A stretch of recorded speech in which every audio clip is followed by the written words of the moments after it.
तर पुण्याच्या जिल्हा परिषद अध्यक्ष निवडीच्या मुद्द्यावरून आमदार विजय शिवतारे यांनी केलेल्या दाव्यावरून आता नव्यानं चर्चा सुरू झाली आहे।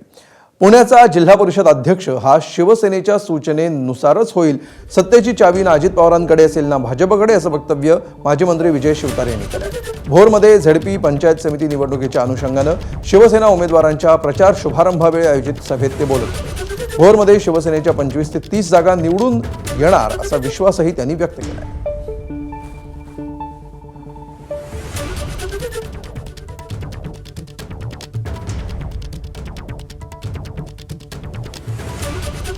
त्यामुळे विजय शिवतारेंचं या वक्तव्यावरून आता काही प्रतिक्रिया येण्याची देखील शक्यता आहे।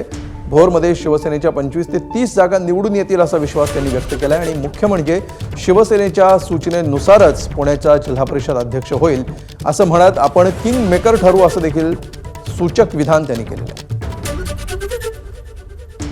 जिल्हा परिषद अध्यक्ष हा शिवसेनेच्या सूचनेनुसारच होईल। सत्तेची चावी ना अजित पवारांकडे असेल ना भाजपकडे असेल। आम्ही प्लॅन केलाय, आतापर्यंत लक्ष दिलं नव्हतं, पण एकनाथ शिंदे मला सांगितलं बापू पूर्णपणे ताकदीने आपण उतरायचं, आम्ही पूर्ण ताकद लावून काढण्याचा प्रयत्न करणार। ते 25 ते 30 जिल्हा परिषद सदस्य कोणत्याही परिस्थितीमध्ये शिवसेनेचे दौंड पुरंदरला 4च्या 4 सीट येतील, इथे 3 आहे, दौंडमध्ये 2 सीट निघत आहेत। एबीपी माझा, उघडा डोळे बघा नीट।